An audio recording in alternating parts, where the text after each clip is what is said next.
Fala, minha gente, tudo bem? Sejam todos muito bem-vindos ao Papo Crente. Quem está tendo o prazer de falar com vocês mais uma vez é seu amigo Silas Leite. Ao meu lado está ele, Douglas Mandou. Prazer para todos aqueles que estão nos acompanhando, e nós estamos aqui hoje nada mais, nada menos do que com ele, nosso grande pastor Genival Bento. Na paz do Senhor, pastor Douglas, pastor Silas e a todos os amados irmãos. É um prazer estar aqui com vocês. Amém, que alegria, pastor. Obrigado por nos receber, né? Por abrir as portas, né, do seu ministério para a gente, para todo mundo que está nos assistindo. Para a gente é uma alegria. Nós temos o Senhor como uma referência, uma inspiração, né? Não somente para a gente que somos jovens pregadores, mas também bastante pessoas que se identificam, né, com sua história de vida, com tudo aquilo que o Senhor viveu. E para a gente é uma alegria muito grande poder receber o Senhor aqui hoje, tá? Eu fico agradecido, a primeiro a Deus, a vocês, por aproveitarmos esse momento de estar aqui em Campo Grande para participar desse Papo Crente.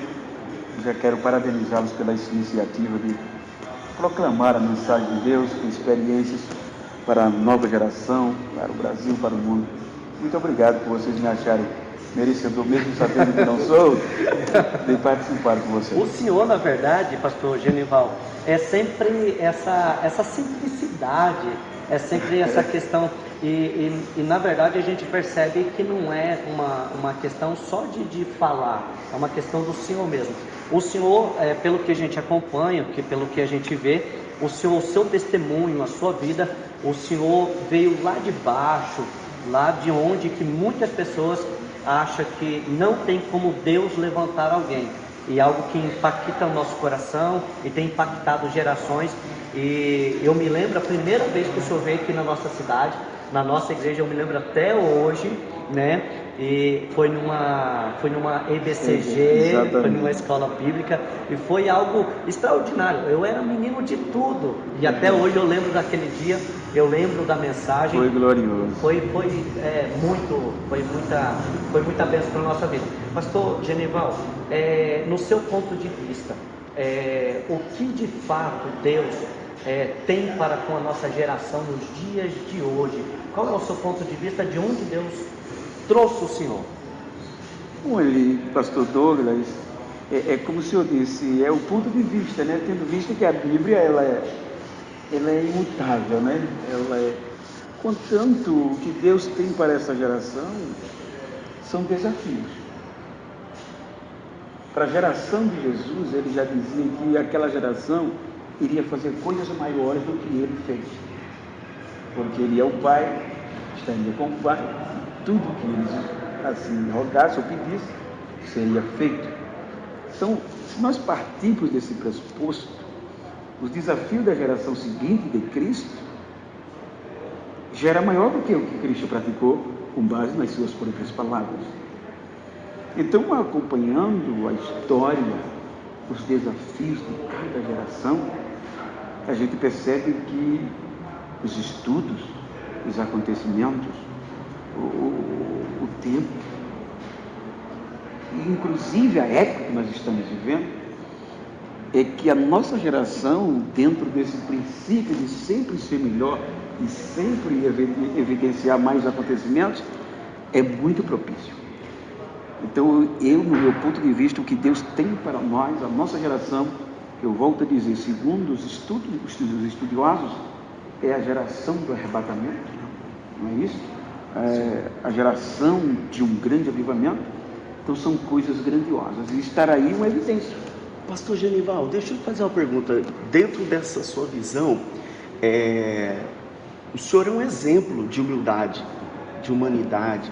Eu assisti uma mensagem sua lá na Vigília do Bom Samaritano, e quando foi lhe dada a oportunidade, o pastor Napoleão estava na sua retaguarda, né? E aí o senhor falou assim: eu aprendi que quando tem alguém maior que a gente tem que se calar. Então, que Deus me guarde de abrir a boca. Então, esse exemplo de humildade que o senhor tem é fora do comum. É fora do comum. Falando a respeito da nossa geração, que nós viveríamos coisas ainda maiores, o senhor não acha que a nossa geração vem na contramão do que é o Evangelho mesmo? Porque o que acontece?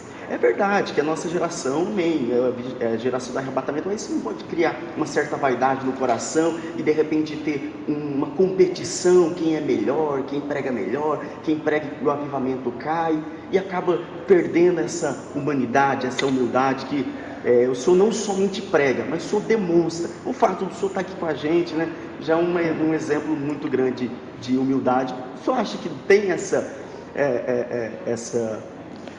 oposto entre um ponto de vista?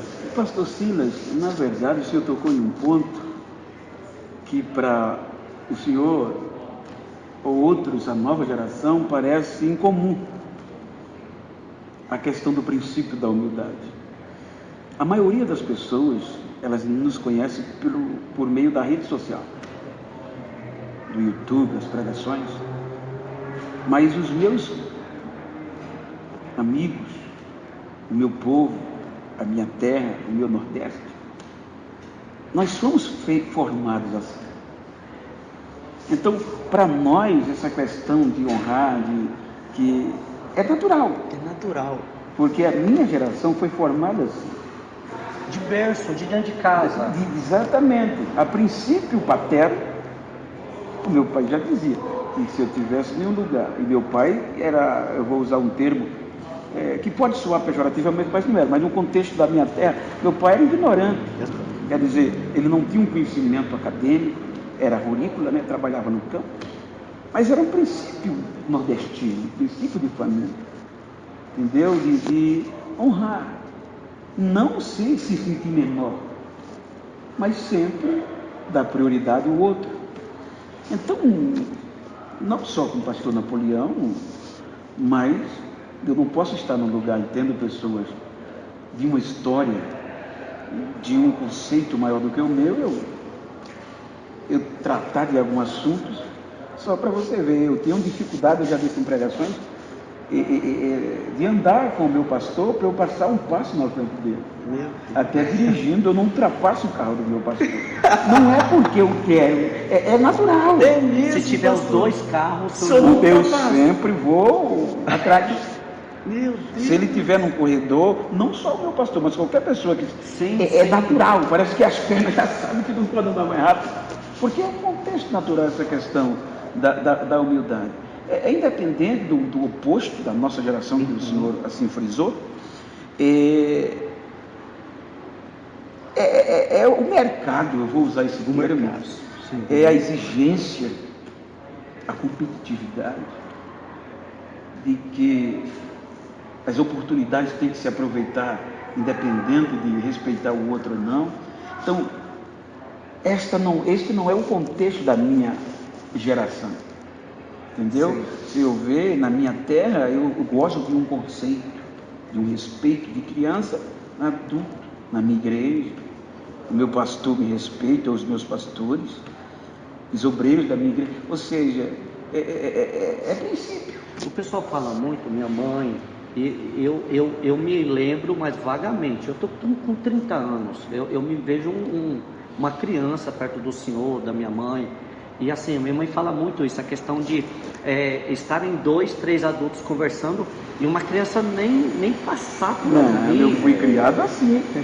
Antigamente o pai só olhava. Não, um olhar do pai, não precisava ele falar. Se estivesse meu pai com visitas, mesmo que eu não conhecesse, bença pai, bença tio, bença fulano, era o respeito. Mesmo sem conhecer. Mesmo sem conhecer. Cruzar? Jamais. Não, jamais. E isso foi sendo, queira ou não, foi sendo colocado para dentro da igreja. Claro, porque... Por um bom tempo, nós vivemos muito isso aí. Questão de chegar, dobrar o joelho, respeitar o pastor, aquela questão toda. E aí parece que hoje está se perdendo. Exatamente. É a questão do desenvolver social, do princípio de igualdade. Por exemplo, eu volto a dizer desse conceito que, obviamente, não é apologia ao pai ser rude, mas A minha geração sabe que nós crescemos, os nossos pais nos batiam na cara, batia, ficava mal. Não estava correto, como não é correto. Mas isso nos ensinou muita coisa, que se perde hoje. Não era a forma correta. Não era a forma correta. Mas obviamente. isso, queira ou não... E isso nos deu saber respeitar mais. Deu estrutura Respeitar a também, hierarquia. né? No contexto espiritual, eu ouvi uma frase, uma palestra,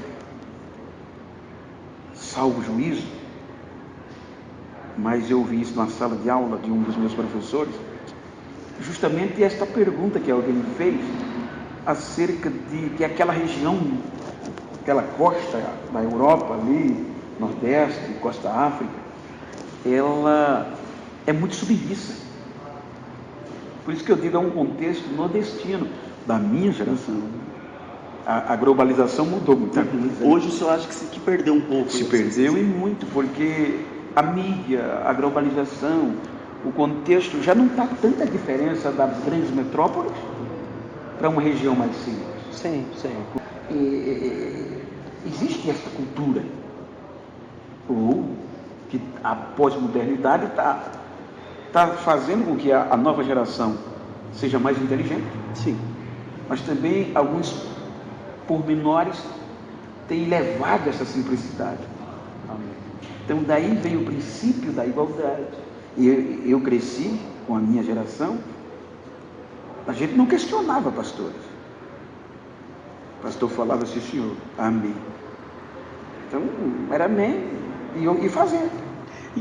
E no seu ponto de vista, isso era bom? Ou era... Olha, se você analisar a igualdade, o contexto, os direitos,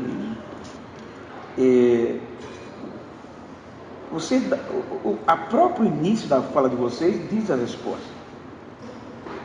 Porque, queira ou que não, isso está intrínseco, isso está na raiz da minha criação. E vocês vêem pontos positivos. Sim. Demais. Então a resposta está Deu aí. certo, né? Não precisa, não é verdade? Na verdade, a gente sente falta. Então, quer E dizer aí, que quando a gente vê... não era correto, porque você, como ser humano, dentro de um contexto social, você não pode ser amordaçado. Você tem o direito de se expressar de livre expressão e de ir e vir. Mas o Evangelho, o princípio do Evangelho, Eu acredito, pastor, não pode ser confundido. que, tipo assim, por essa questão da informação chegar até todos, sem exceção de pessoas, igual o senhor está falando, parece que foi implantado dentro, eu estou falando agora dentro da igreja, aquela questão, ninguém pode te calar, você tem direito de falar sim, você tem direito de... Mas aí muitos usaram isso para começar aquela questão, liberdade começou a virar libertinagem. Aí começa a se usar para um outro meio. E aí começa a se perder muito respeito. Eu ouvi do meu pastor presidente, em um diálogo, uma conversa particular, reverendo José Olisoldo, que ele me ensinou que um dos maiores objetivos do modernismo cultural é tirar os princípios. É o que eles querem lá na frente. Exatamente. Tirando os princípios, você entra nesse contexto de igualdade. Não é? A igreja já não tem mais cara de igreja. Não é? Porque tudo tem um significado. O senhor é uma pessoa que anda muito. O senhor chega muito em lugares assim? Que o senhor chega e fala assim, não, peraí. Já se assustou? Chegou num lugar... Não, você não se assusta, porque aí existe o contexto do que o Evangelho nos ensina. Você saber, é o que Paulo dizia, né? Estar ou não estar, ser ou não ser, ter ou não ter. Então, a vida, as experiências vai te ensinando. Vai ensinando. Não é? Porque uma igreja, eu aprendi com o meu pastor, ela dentro deste princípio. É bom que fique claro, friso, que isso aqui não é crítica. Nós estamos num bate-papo. Perfeito. Estou falando em um modernismo cultural, princípio. Então, por exemplo, ele está citando um exemplo, por que a Bíblia tem a capa preta? Por quê? Então, ele deu esse exemplo muito claro. A sim. seriedade. A cor preta se relaciona com a seriedade. Por que os juízes usam toga preta? Tudo tem um significado. Apresenta a seriedade. A seriedade. Então,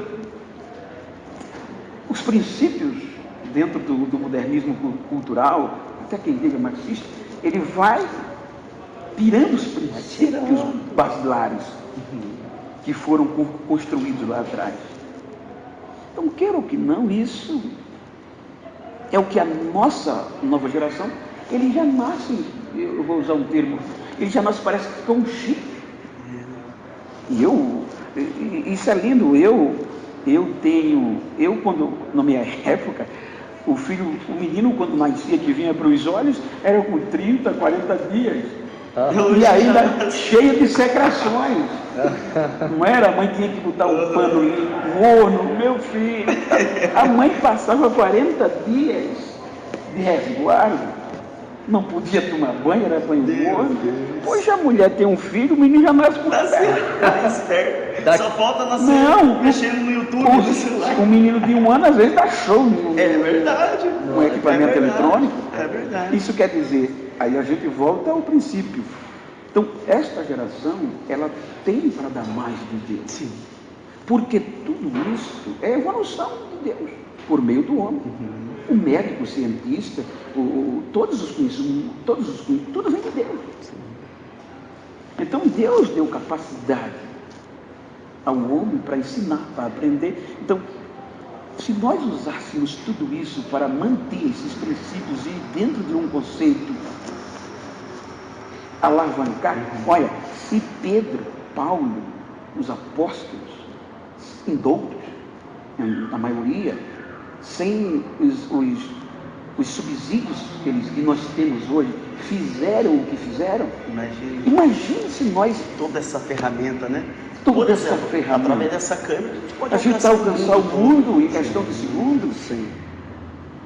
É muito rápido. Olha, aí está a resposta. O senhor foi chamado por Deus e está no ministério há quanto tempo, pastor? Já há quantos anos? Você fala pastor ou quê? Crente. 28 anos. 28 que é o anos. principal, né? É por isso que é o principal. Não existe pastor sem ser crente, né? Dentro desse conceito, né? Primeiro crente, né? Depois o pastorado. O título é consequência de um. Mas eu tenho 28 anos de fé e tenho 2007 para 2021 de pastor. 2007 fui consagrado ao pastor. E de pregador? Eu, na verdade, eu me converti em 21 de junho de 92. E lá dentro do contexto que vocês conhecem, ou ouviram falar no Canavial. Sim. E com 15 dias de crente, a igreja já saía com aquelas lamparinas, 20, 30 irmãos cantando hino, 40 ou 15, 10 quilômetros, para evangelizar, fazer cultos, concentrações. Andando. E chegava lá em alguma, a gente chama fazenda, outros sítios, fazia concentração. Em 15 dias de crente eu tive a primeira oportunidade. Com 15 dias. Dentro do canavial, dentro de uma fazenda. E os mais antigos já diziam, esse irmão vai ser um pregador. Então, com 2 anos eu fui sediado. 96 eu fui ser presbítero, me separei para presbitério. 96, melhor, 2000. 92, 8 anos eu fui ser, em 4 anos depois de crente fui a diaconato, melhor dizendo. Em 2000 eu fui separado para presbitério. Então aí eu fui assumir congregações, dirigi congregações pastoral e passei 13 anos. Isso tudo lá no Canavial. Aí eu já morava ainda dentro na fazenda, sim, mas já vinha a primeira igreja que eu pastorei foi na fazenda, muito simples, mas na cidade, 15 quilômetros de distância de onde eu morava. Então quando foi pastoreando, em 2010, o meu pastor eu comecei a coordenar a juventude geral da cidade. E o meu pastor olhava para mim e dizia: eu já te perdi. Porque ele já me enviava para o representar, o pastor Arnaldo Tavares, que é o segundo vice-presidente da minha convenção, ele já me enviava para representar. Então eu chegava em lugar e o pastor não pôde vir e me mandou. O pessoal não queria aceitar. Sim. Dizia: mas o pastor é o vice-presidente, ficou preto? Esnobavam. Aí eu pregava, antes de terminar de pregar, já vinham me abraçar, carregado no braço, me pediu mil perdões. E o meu pastor diz até hoje: no outro ano já não convidava mais o meu pastor, já me convidava direto. Já era o senhor. Aí quando deu 2013, ele me chamou e disse: olha, Jesus falou comigo, eu já lhe perdi para o mundo, no contexto. Sim, perfeito. Eu vou pôr você para ser o meu co-pastor, que é a nossa linguagem para o segundo de uma igreja, e vai atender os seus convites, porque eu não posso me sustentar. Você tem que estar aqui às terças, às ceia. E aí começou. Eu já recebia convites, mas não podiam sair por conta da igreja e que eu trabalhava até 2008. Trabalhei a minha vida toda, 38 anos numa empresa só. Nunca fui integrado assim da igreja, sempre fui um profissional, me aposentei. Aí em 2013 começou o que vocês talvez perguntaram como pregador. Isso, em 2013, entendeu? então. Porque até 2013 eu pregava Sergipe, Pernambuco, no Nordeste eu já pregava. Viajava para Minas, mas era aquela época que eu quero até citar, que a nova geração, tudo tem uma história, nós estamos aqui conversando como amigos. Mas em 2010, eu preguei na convenção a primeira vez em 2009, ainda estava no campo. E aí foi quando o mundo começou, o Estado, muitos pastores presidentes do Brasil estavam na convenção e me conheceram. Então em 2010 eu já tinha ido para a Europa, para a América. Em 2010. Pastor Robson Mazar foi o primeiro que me levou à Europa, na Suíça. Era nordestino, me viu pregar em um culto. Depois, pastor Bruno Andrade. Vocês precisam conhecer esse jovem, um jovem de lá do estado de Connecticut. Ele é vice-presidente da igreja, do pai dele. Ele foi o primeiro, ele ouviu uma mensagem minha e ele disse ao pai dele: eu tenho que trazer esse pastor aqui. Então, eu devo muito a ele. Isso aonde? Ele dizia Nova York, Estados Unidos. Então, eu fui pregar em Americana, a mãe dele estava, a mãe e o pai, e me conheceram. E eles me levaram para... Primeiro pastor, eu devo muito isso a ele, me levou para pregar no congresso lá na igreja dele, Bruno Andrade, meu amigo, um filho do coração. E daí, já tinha um pastor Carlos Valardan do Rio, ele tem uma igreja americana, muitos anos lá em Malden, em Massachusetts, e ele tinha ouvido um vídeo meu na internet. E ele disse que quando ouviu aquele vídeo, começou num shopping, falar em línguas estranhas. Meu Deus. Eu tinha que trazer esse homem aqui. Aí coincidiu. Aí eu fui pregar com o pastor Bruno, de lá eu fui para Boston, e em Boston mesmo preguei em Malden e em Somerville. Hoje são quantos países? E para te dizer agora, já são quase 20 países. Meu Deus. 20 países. E que eu tenho amigos. Aí o interessante que eu queria dizer é que 2010, 2011, eu passei muita fome nos aeroportos. Porque, como eu pastoreei muitos anos, e como a nossa região é uma região assim, no contexto que a minha vida foi sempre usina, sazonal, 6 meses safra, 6 meses entre safra, e na entre safra muitos trabalhadores rurais partiam para o Mato Grosso, Minas, para granjear. O entre safra não tinha produtividade, e com isso muitos cremiam e não voltavam mais. Então era aí que alguns diziam: pastor, minha esposa está dirigindo um ciclo de oração aqui em Minas. O senhor tem como vir trazer uma palavra? Eles tinham congregado comigo, era um orgulho para eles. Então existia, não sei se ainda existe, as aviações. Se você for um funcionário, você tem direito a cadastrar algumas pessoas, Sim. na época chamava Que é VIP, viagem. Aham. você tem 8% só você paga. Aham. Porém, você só embarca se tiver disponibilidade de assentos. Sim. Caso contrário, você tem que esperar outro voo que seja livre. Então eu Foi cadastrado? Isso foi cadastrado, um amigo me cadastrou, Aham. o Rubens, e ele me ajudou muito. Eu partia com ele. Mas para voltar, muitas vezes, como Uberlândia, outros aeroportos, qualquer chuva fecha. E fechando aquele voo, vai acumular passageiro para o próximo. E era a minha volta. E aí ficava.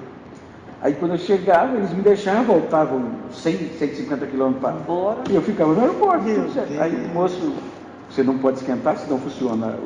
O funcionário é prejudicado. Aí me deixavam lá. Aí o senhor não vai poder embarcar. Meu Deus. Aí o voo está lotado, o senhor vai ter que esperar. Sim, senhor. E como dinheiro Tá bom. 10, 15 reais no bolso, era uma Coca-Cola e uma coxinha. E olhe lá, hein? E era Ainda dava ainda naquela época. Só dava para lanche. Hoje é só um cafezinho. Aí ia segurando. Aí chegava a noite, moço, não dá, só amanhã. Meu Deus. Amanhã à tarde é que tem o voo e vamos ver se o senhor embarca. E para dormir? Você vê, botava a cabecinha aqui. No aeroporto? No mesmo? aeroporto mesmo. E ficava ali, aí que agora para comer. Aí eu entrava, pegava a pasta de dentro, quando o negócio apertava, e começava, ia ao banheiro e engolir pasta de dentro para ficar frio lá dentro, para dar aquela sensação. E aí, passava 24, 48 horas nesse partido. E alegre. Isso que eu ia te perguntar. E alegre. E o coração alegre? Não, alegre, porque a chama te conduz a isso. É aí que você entende um pouco do que aqueles grandes homens vivenciaram no passado. Parece que tem um negócio que te sustenta de uma forma que você não percebe a dificuldade. Que muitas pessoas talvez não entendam. É esse ponto que a nossa geração hoje não está enfrentando. Sim. Porque e tem mais motivo de fazer mais. Tem mais facilidade. Não é porque às vezes os irmãos te chamavam, você dormia com os filhos dele no quarto. Quando tinha cama, tinha, quando não tinha esteira. Ou um colchãozinho no chão. E era normal. Então hoje você é convidado, o pastor te leva para os melhores restaurantes, coloca como exemplo, nos melhores hotéis. Sim. Então, o desafio, a gente está no contexto de desafio para a nossa geração. Deus tem dado muito mais para que a gente possa fazer muito mais do que aquela geração que passou. Você vê que hoje nós, eu estou incluído, nós usamos, pregamos, e é bíblica, tem que pregar, é história, o que eles fizeram. E às vezes não nos preocupamos do que nós estamos fazendo, e que uma geração após a gente também se espelhe em nós. Pastor, Para eu fazer. tenho uma frase que eu sempre falo, eu quero que, pelo respeito que eu tenho ao senhor, se o senhor pode até me corrigir se eu falo ela errado, mas eu falo que a minha geração não vai construir 1% do que essa geração lá atrás construiu. Eu sempre falo isso no quesito do quê? Hoje as igrejas, eu já pastoreei 3, 4 igrejas. Eu peguei igreja pronta. Essa é a minha geração. Que lá atrás a minha mãe chegou a pastorear debaixo de pé de manga. Debaixo de pé de hipocã. Eu erro nessa questão. Hoje a gente colhe então Olha, pastor, eu não diria erro. Respeito o seu ponto de vista e admiro, porém o meu ponto de vista, que não é definitivo, que não é todo, mas eu acredito, porque eu quero acreditar que os apóstolos eles não esperavam que após eles viesse uma geração, mesmo eles pregando, eles viveram um tempo de morte, de ameaças, que a vida era dada como prêmio. Mas posterior veio outra geração que continuou. A minha geração, ela é isso que o senhor está dizendo, pé de manga. Sim. Dias sem comer e alegre, tal. Mas é porque quando nós observamos que o projeto é de Deus e não do homem, ele vai dar certo em todo tempo. Desse ponto de vista, entendeu? Porque se você analisar, a nova geração é muito boa. Eu creio que nunca teve uma geração de tanto conhecimento, tão profundo, que dá gosto você ouvir os jovens pregar e cantar. O acesso à informação. O acesso à agora é maior. informação. Quer dizer, então, alguns ou outros cometem, mas existem pessoas boas. É aí que eles pegaram pronto, mas eles pegaram também, estão pegando uma nova geração, em um contexto geral. Sim. Uma nova geração que não vai daqui uns dias querer ouvir mais o pastor Genival Bento como ele prega. Uma nova geração que não vai querer mais ouvir ou respeitar um pregador que chegou a Bíblia em papel, tem que ser um tablet, tem que ser. Então, veja que o Evangelho ele vai acompanhando cada geração, e em cada geração se destaca, porque é de Deus. Porque o projeto, agora, por exemplo, eu, Genival, eu tenho que tentar me enquadrar nesse projeto, senão eu vou ficar para trás. Sim. No projeto de Deus. Sim. Não a ponto de perder meus princípios. Quero deixar frisado. Eu acredito, eu entendo seu ponto de vista, mas a Bíblia mesmo diz que Paulo plantou, Apolo regou, quem deu crescimento com ele. Então cada um tem a sua importância, né? Cada geração. Quantos anos o senhor tem? 30. Pastor Ciro? 30 também. 30.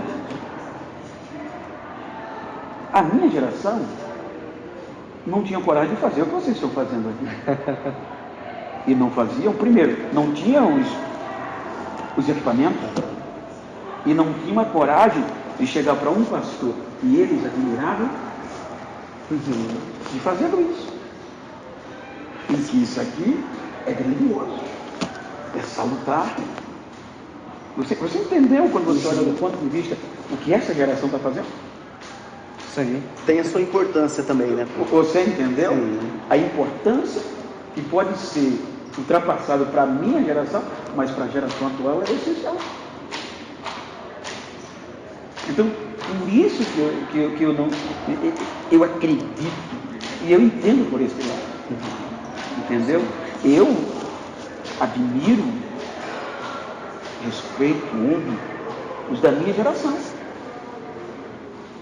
pelos princípios, e como nós ultrapassamos aquele limite, vamos dizer assim, da dificuldade.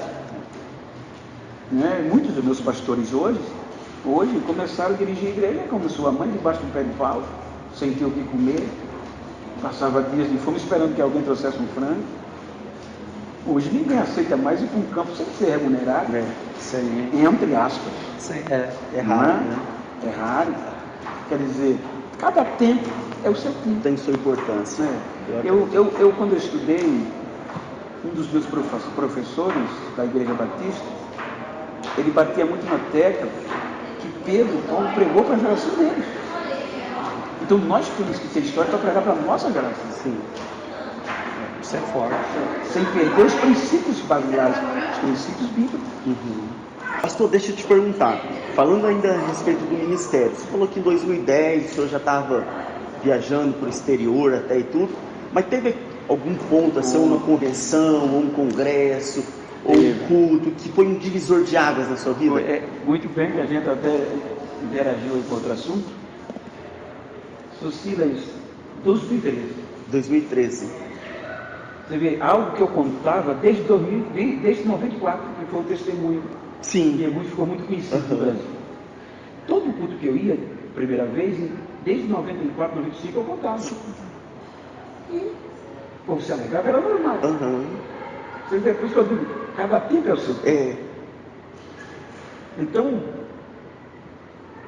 depois do pastor Bruno, eu devo muito ao meu pastor Salvador Memória José Neto, que através do pastor Joab, seu assessor direto, seu filho, que eu tenho grande admiração, amigo Jota Cavalcante, eles que me projetaram no Brasil. Então, salvo engano, acho que foi 2000. Que ano eu vim para a escola aqui que o senhor citou? Você lembra? pastor, não lembro o 2011, ano. 2000 por aí. Foi um pouquinho antes de 2013. Foi, Um pouco exatamente. antes ali. Eu vim representar justamente o meu pastor. Foi. Eu ia. O senhor percebeu que o pastor Antônio Dionísio, ele na hora da pregação, quem estava no altar? Só doutores. Sim. Doutor Anderson, pastor Eduardo, italiano, Se eu não me engano, o governador o estava. governador. Ele olhou para trás e demorou uns 3 minutos para escolher o pregador. Foi. Foi, disse, vamos ouvir o representante do nosso patriarca. Não foi isso? Foi. Foi quando ele me deu a oportunidade. Você viu que dali... E ele nem te ninguém pregou conhecia, mais, você né? não tinha te visto Não, pregar? não, nunca tinha me conhecido. Foi mesmo. Eu ia falar isso. O senhor veio para representar. E vim, porque quando eu vim representar o Joab, que é o pastor Joab, ele é assessor do pastor Duelo também. Ele disse que quando ligou, o pastor, eu tenho um preto aqui, eu vou mandar para representar o nosso pastor. E o pastor Dionísio não conhecia esse rapaz, é sério, é o trabalho. Não, se o preto não der conta, bota na minha conta. Então, eu devo muito ao pastor Dionísio por aquela oportunidade. Sim. Porque não era todo mundo que teria coragem. Trabalho daquele tamanho, daquela envergadura, a igreja lotada. Então, dali para frente você vê que ninguém pregou mais outro dia. Não. Foi o tempo de Deus. E foi algo, aquele dia ali foi algo surpreendente para todo mundo. Mas não a termo nacional, mundial, não. Aí eu fui pregar numa congregaçãozinha, um congresso de 10 jovens, congregação de 60 pessoas, Brasília. O presbítero Jeremias me convidou. E nesse culto estava o coordenador da Almadeb, o pastor Denis. Então ele me viu pregar. Quando ele me viu pregar, ele perguntou de onde eu era e tal. O senhor quer? Eu vou trazer o senhor para Almadeb. Eu não sabia o que era Almadeb. Para mim era mais um congresso. Meu Deus! Aí em 2013, eu ainda pastoreava a igreja. Aí foi quando eu preguei Goiás, Berlândia, aquele período de carnaval. E no último dia eu preguei na Almadeb. E o tema era uma história de fé. O primeiro era sobre missões. Aí foi aquela vez que eu estava falando língua, a irmã Carla interpretou. Então aqueles vídeos, Milhões de visualização no vídeo. se eu já tinha muitos convites, aquele vídeo alcançou o mundo. Então muitas pessoas da França, da Inglaterra, me ligavam. Descobriu o meu nome e me ligavam. Se assustou? Aí Você apreciou? não, porque para mim tudo é simples, tudo é natural. E já estava acontecendo Nada. já também, né? Eu já estive na América, eu Sim. me fiz na Europa, então, Mas o senhor considera uma Deb como um divisor de águas? No Né? contexto de convite, aí foi quando o pessoal ligava para o meu pastor, que eu não tinha autonomia de aceitar ou não, como ainda hoje, foi quando ele me chamou. Eu já perdi você, Deus me trouxe para a igreja, vai atender seus convites. E começou. Aí, em 2013, digo isso só como testemunho, e não nada contra com quem pede, o que é um dever, até eu posso até pedir nada. Mas eu nunca precisei me oferecer nem pedir um convite. Muito pelo contrário. E daí para frente não parou mais. Desculpa, pastor. Hoje o senhor está com quantos anos? 56. Desculpa. Então, 56 isso significa anos. dizer que em 2013, quando começou a pesar dinheiro, 8 anos. Meu Deus. E esse ano o senhor pregou na Deb de novo? Teve um. Não, Depois de Eles- 2013, você falar. É. Em todas. Os anos que eu não estou é porque eu não tô, já estou. Sim. Entendeu? Mas hoje lá é como se fosse a sua casa. Não, eu tenho uma amizade muito grande com o pastor Silval, com o Denis, com a Carla. São meus irmãos e amigos. O senhor entende que hoje o senhor é uma referência para grandes pregadores, né? Eu já vi grandes pregadores chamando o senhor de Pai Bento. Eu digo que eu sou um contador de história. A nova geração prega, mas eu continuo contando história. Então, Mas aí, Deus que faz isso. mas aí a gente vê outras grandes referências falando, quando vai falar do pastor Genival Bento, eles mas é têm Deus que aquela- faz isso. E eles, né, eu até agradeço o respeito que eles me têm, porque eu tenho os mais novos em condição de filhos e os mais velhos de pai. Então, E o senhor tem alguém assim, ou no começo, que o senhor olhou como uma referência? Poxa, olha, são muitos. são muitos. Tem muitos homens tremendos. E eu me espelho nos meus pastores. Sim. Esse é o meu ponto principal. Entendeu? Então, tudo que você vê hoje é um reflexo dos meus pastores e dos meus professores. Eu hoje, por exemplo, o meu pastor já tem toda a agenda do mês de março. Daqui para o dia 20 eu já envio mês de abril. Antecipado. Se ele disser, Bento, essa aqui você não vai, eu não vou. Já aconteceu? Ele sabe, ele não. Porque quando ele liga, ele Bento, tu vai estar aqui nesse dia. Já compraram as passagens? Já. Não, está tranquilo. Não tem. Entendeu? Mas se acontecer... Aí, eu já cheguei a ponto de devolver passagens, e pagar do meu bolso. Pastor, o pastor vai precisar de mim, o senhor é pastor presidente, vai entender. Mas nós já compramos uma passagem, fizemos despesa com divulgação. Às vezes é algo muito urgente, que ele me precisa, eu digo, então veja quanto foi, eu devolvo. Mas eu não posso obedecer ao meu pastor, porque eu não vou ter subsídio para pregar. Eu não vou ter. Como eu vou pregar? Se eu sair sem meu pastor saber, eu desobedecer a ele. Aí eu fui do princípio da submissão. Aí eu não posso pregar para você submissão. Isso é nobre, né? Porque é visível, tem muito aventureiro, né? Que não tem pastor, não mas tem... isso é velho. Isso é desde sempre. Senhor, Sempre estão existiu. pregando no teu nome ali, Senhor. O que é que a gente... Não, quem não é contra nós, é por nós. Só que você não acha que acaba, às vezes, manchando, vamos dizer assim? Às vezes as pessoas têm uma boa índole, aí vem aventureiro e, de repente, Mas você distrai. tem que partir do pressuposto que isso já vem no princípio. Sempre vai haver. É ser humano. Não há perfeição. A gente erra muito quando a gente quer pôr a perfeição naquilo que a gente vê. Não existe. Não existe. Então, sempre aonde tiver ser humano vai ter. Não vai ser 100% perfeito. Até na nossa família tem as discórdias, né? Tem. As confusões, Em tudo. Verdade. Essa é a naturalidade. Você entendeu? Porque, veja bem, tem uma coisa que eu me falto muito, mas mesmo errando também. Por exemplo, é Mateus 15, 18 a 18, 15, acho que é 18, 15. Paulo, se o teu irmão te ofendeu, isso deveria ser textual. Vai a ele, não é? Resolve o problema, se ele te ouvir, é assim mesmo. Mas a gente dificilmente faz isso. Você entendeu? Quando alguém está falando mal de ti, mas o sangue já... Sim. Você não tem coragem de ir a fulano. Na maioria você também vai descer o pau aqui para lá. Tem gente que vai para Facebook, né? Vai para Facebook, hoje. Aí começa. Aí nem a perfeição lá nem cai. Então, quando você parte do pressuposto que nesses acontecimentos, você começa a entender o ser humano.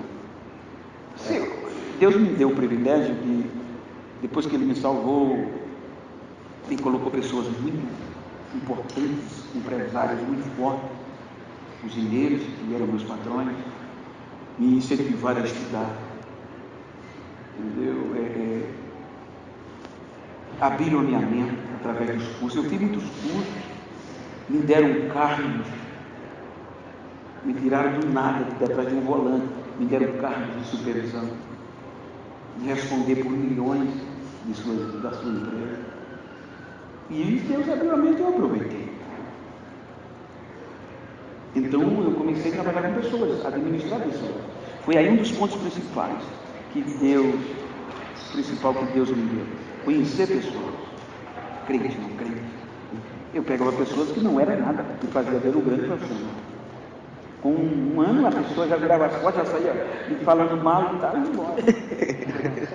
E às vezes já pensando. E aí eu comecei a aprender. Então tudo que vem do ser humano, e o que o ser humano vem a fazer ou a falar, não me impacta. Nem a querer. Mas Sim, ainda mais do ser humano. Mas aí eu olho, é ser humano. Já resolvi tudo. Ser humano é ser humano. Entendeu? Então, respondendo a sua... tem muitos homens. Porque eu me pauto na questão e sempre ver o lado bom das pessoas. O lado ruim já tem quem veja, muito. Então, eu não me atenho no que as pessoas fazem que dá errado. Eu vejo o que elas fizeram que dá certo. Então, eu me pauto muito nisso. Eu sou um admirador de muitos, não vou citar nomes para não... Sim. Não, mas muitas pessoas que estão em evidência... Nenhumzinho? Não, eu fico, sabe, tirando os meus pastores, eu não posso citar nomes para não trazer, né? Mas são tem muitos pastores, porque eu me pauto por exemplo, teve um grande pregador, ensinador, um homem digno de respeito, que quando o meu testemunho começou a ser ele postou na rede social, quando o nome começou, isto é um sensacionalista. Ele deteriorou demais. Bem na época. Eu estava na Suíça. Aí, Davi, esposo da Sara Faria, ela estava comigo. Aí Davi ouviu e veio me mostrar isso dentro. Olha, o que é que fulano está dizendo de ti? E isso bombou no Brasil, logo no começo da rede social, o Facebook. Aí, o que é que tu vai fazer? Eu digo, eu? Tu não vai dizer nada, não, rapaz. Eu não sou crente só porque eu prego, não. Eu sou crente por causa disso, eu gosto disso. Quando as pessoas me confrontam, vai me mostrar quem eu sou. Tu não vai fazer nada, não. Eu vou orar por ele, ele é ungido, eu tenho respeito por ele. Eu não posso, por uma acusação, por uma deterioração que ele fez à minha imagem, eu esquecer do que ele era, da história que ele tem. Então a história dele é maior do que algo que ele me causou dano. Então ele ligava juiz, advogado, Genival, quer que a gente processe? Não, eu não vou fazer isso contra um ungido de Deus. O próprio povo começou a mandar mensagem, você não conhece ele, você sabe quem é esse homem, você não prega mais na minha igreja. E hoje, eu nunca tive o prazer de apertar a mão dele, porque a gente nunca se encontra, mas continua sendo um admirador tremendo. Eu admiro E se E ele não se retratou. e é uma também, pessoa. nada. Não, porque a gente não teve.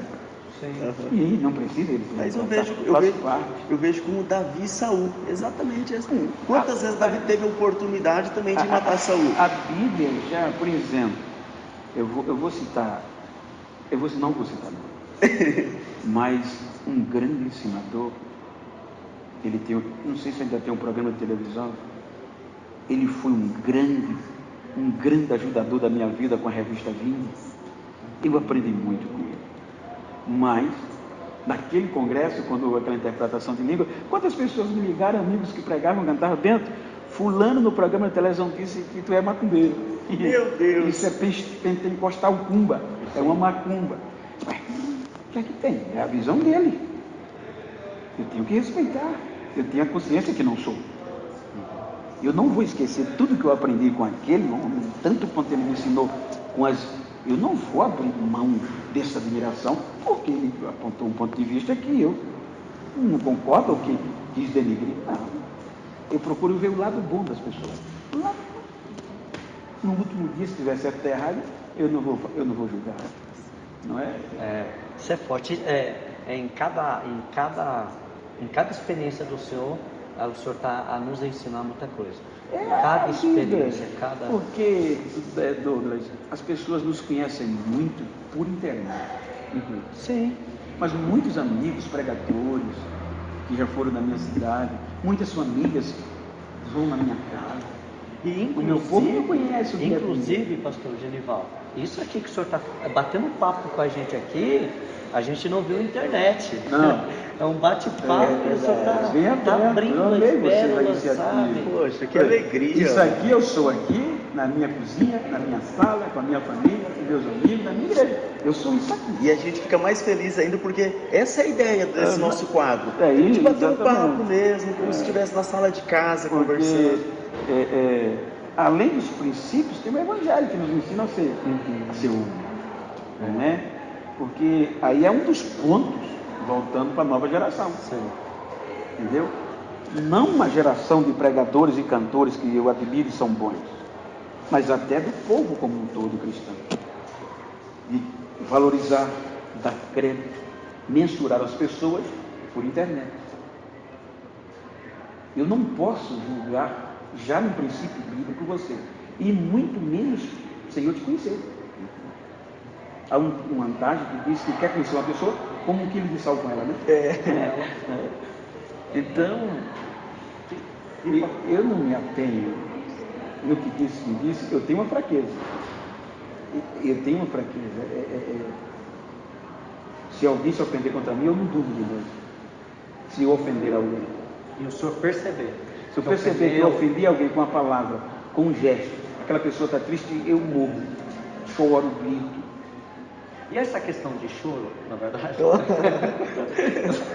essa questão de choro, pastor, essa questão porque nós estamos indo aqui para o fim. Sim. E pastor, eu não me lembro ainda, e olha que eu te assisto muito, eu assisto muito o senhor. Eu não me lembro de ter visto uma mensagem tua, do começo ao fim, e o senhor não chorar. Esse aquebrantamento, eu coloco como aquebrantamento, esse aquebrantamento, mas sempre foi do pastor Genival, independente de altar. Ser sensível. Não é simplesmente. Se eu fiz. Você vê, ontem eu falei, a gente está numa época que a gente não pode promover aglomeração. Porque tudo é filmado, você está pregando, o povo perde o controle, alguém pode denunciar que você está provocando a aglomeração. Sim. Então você tem que se conter, mas ainda chora. Tem jeito. Sim. Eu sou sensível. Se eu estiver ouvindo uma música, eu choro. Não só é pregando. Quando eu vivo a história. No pregar, é porque é comum as pessoas verem você pregar no púlpito. Mas tem pregação que passa um ano para você preparar. Sim. Meses. Às vezes nessa conversa aqui vai sair uma pregação. Sai. Entendeu? O tanto de coisa Aí, que lá na aqui frente, que vai ser pregado, o senhor nem sabe. Tem pregação que em 2 dias eu venho e eu prego. E principalmente que eu prego em grandes congressos, você não pode pregar simplesmente porque achou uma pregação. Ali você vai pesquisar, vai procurar amigos que conheçam mais do que você. Tem todo um cuidado. Aí vem o período de oração. É ali que quer. Porque ela vai. Você pode olhar que eu não olho o sermão. Mas eu tenho um sermão. Inclusive agora, eu e um professor meu estamos lançando, eu vou dizer em primeira mão. Olha aí, Nós estamos lançando aí cerca de 100 esboços, estudos bíblicos e pregação para a nova geração. Que bênção! Porque antes de pregar, você passa horas e horas na mesinha, no computador, no joelho. Né? Às vezes, uma mensagem de 40 minutos, você vê e você pregou rapidinho. Mas você passou um ano. Por trás dessa você passou 6 meses. Isso, muita lágrima. Aí ali, para você pregar 40 minutos, tem uma mensagem que você vai passar 3 horas em um dia chorando, pregando ela. O Espírito Santo vem, aí você chora. Por isso que quando eu vou pregar, eu estou pregando o que eu vivi, a história. Aí chora, porque você já está vivendo aquilo. Já aconteceu igual o senhor está no hotel, ou está em casa em si, antes de sair para pregar, ou ali no carro, e já ali chorar, porque Deus... Eu choro dentro dos aviões. Tem hora que eu estou chorando e o povo fala... Me faço pensando que é saudade de alguém, mas é algo chegando. Não só eu, creio que cantores, pregadores vivem isso. É que eu particularmente eu tenho isso, né? E aí eu fico assim, poxa. Muitos amigos ligam, Bento, rapaz, Deus me deu um tema aqui, é a tua cara. Aí liga. Aí falam.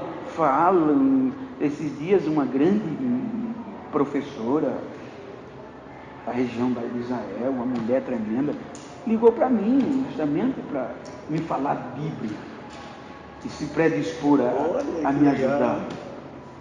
Entendeu? Então, você nunca você não é nada sem ninguém, você não é nada sem o outro. Meus amigos, façam como os amigos do pastor Bento e enviam um sermão. Eu já famoso para mim também. Eu vou ser um pouco mais profundo. pastores, amigos do pastor Genival, liguem para mim. Tá vendo, amigos? É. Mas isso é Deus que faz. E não é só chorar, não. O Senhor faz a gente chorar. E não só na pregação, que aqui Não. o Senhor já me fez chorar. Olha, numa conversa. gente. Pastor Oswaldo, eu fui pregar em São Paulo porque eu não escuto eu pregar. Ah, é? Eu não assisto. Por quê? Não sei. Eu não gosto. Eu vejo muitos erros. Entendeu? A minha esposa, às vezes eu estou em cima no escritório, ela está falando de mistério, ela é o dia todo me ouvindo. Olha. Ah, é? Minha esposa, porque a sua melhor testemunha é a sua esposa. Sim. Então, quando eu desço, desliga isso. Ela já sabe. Ele está descendo, desliga. Eu não me sinto bem. Sei por quê, é um defeito. Né? Porque eu aproveito algumas coisas para corrigir os defeitos, mas não me sinto bem. E pastor Genival, hoje, se o senhor pudesse aqui, em rápidas palavras, deixar uma mensagem para essa geração, deixar uma mensagem para aqueles que estão nos assistindo. Hoje, graças a Deus, nós temos alcançado pessoas, e aí eu queria que o senhor deixasse uma palavra para essas pessoas. Pastor Douglas, antes da consideração final, eu só queria deixar, ou das considerações finais, só deixar concluir. Então, pastor Oswaldo, eu resolvi, eu não vou mais chorar. Não choro mais pregando daqui para frente. Porque há quem diga, eu vi isso de um pastor que eu respeito muito, o Brento prega fazendo careta. É porque o meu rosto, a minha pele é grossa, os meus lábios são grossos. Então, olha, eu estou rindo, parece uma careta. Eu choro pior ainda, às vezes os caras fazem meme, né? Com as minhas fotos. Mas é porque, então, eu disse, eu não vou mais chorar. Eu fui pregar em São Paulo, na hora do almoço, teve um pastor, entra outro pastor Oswaldo. Sentou na minha frente e disse, Deus manda eu te dizer, você disse que não vai mais chorar. Mas não pare de chorar, porque as suas lágrimas que eu tenho renovado muitas vezes. Meu Deus. Na bucha.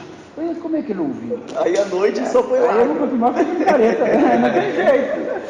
Eu queria deixar, em primeiro lugar, grato a Deus por proporcionar este momento. Estou aqui em Campo Grande, ao pastor Douglas, ao Silas, ao cinegrafista, toda a equipe, e deixar uma palavra de incentivo para a nossa geração. O meu pastor, saudosa memória, José Neco, dizia, firmes e avantes. Não é? Então, estamos em um momento, digo que o momento, no meu ponto de vista, o ápice em que a nossa geração está sendo provada, e nós temos que fazer acontecer, não é? Porque estamos vivendo aí um período mundial de uma pandemia que tem assolado muitas vidas, inclusive nossos irmãos. E esta é a hora, nossa geração, fazermos a diferença. Pregando mais o Evangelho, orando, proporcionando a essas vidas depressivas, sem esperança, que há esperança. Então, esta geração tem a oportunidade de que outras que vieram antes de nós não tiveram, principalmente do nosso século. Então esta é a hora da gente mostrar para o mundo a quem nós servimos. Quero deixar esta mensagem para que nós não venhamos a desanimar, mas continuar firme na fé. Os jovens dedicando-se, como disse Paulo, né? Se foi chamado para pregar, já dedicação para ensinar, para louvar. Então, deixo esta mensagem, não desista. Assim como eu acredito no potencial desta nova geração, obviamente que os céus acreditam muito mais. Sou fã de vocês, eu amo a nova geração, criativa demais. Quero deixar um abraço e gratidão a vocês por este momento. Muito obrigado. Que isso, a gente que agradece, tem palavras para agradecer. Por nós a gente iria até meia-noite. Eu vou pregar. Aprenderia pregar. Mas, pastor Bento, muito obrigado, tá? Eu que peço desculpas se não alcancei a expectativa vossa, o canal. Foi muito além, pastor, muito além. Obrigado. Eu sou merecedor dessa oportunidade. E eu aqui um pouco, a gente tem que ter essa distância, mas mesmo aqui um pouco longe, eu quero te dar um abraço. Todos jovens, todos pregadores, todos adolescentes, toda a nossa geração. Receba esse abraço nosso. Obrigado e continue chorando, continue fazendo a gente chorar bastante. Amém. Também. Continuarei. Deus te abençoe, em nome de Jesus. Muito Obrigado pelo obrigado. senhor ser quem o senhor é. Obrigado. Quando quiserem conhecer a minha cidade, a minha, carinhosamente eu costumo dizer a minha senzala, estou lá. Olha que a Eu, gente Marcel, vai, hein? mas eu- A gente vai. Olha que nós é nova geração. Sim, eu cuido de você. Pastor, amém. Viu? Pastor, Será uma honra para gente, nós. nós estamos aqui, chegando ao nosso final do nosso bate-papo, do nosso Papo Crente podcast. Que Deus abençoe a todos vocês, em nome de Jesus, do seu amigo Douglas Manu. Beijão. Que Deus abençoe, gente. Não se esqueça, curta nosso vídeo, comenta o que você achou disso aí, dá uma palavra aí pra gente, compartilha também, né? Ajuda a propagar esse evangelho. Que Deus abençoe cada um de vocês. Um forte abraço e beijo no coração de vocês. Obrigado, pastor. Eu que te agradeço. Amém. Paz.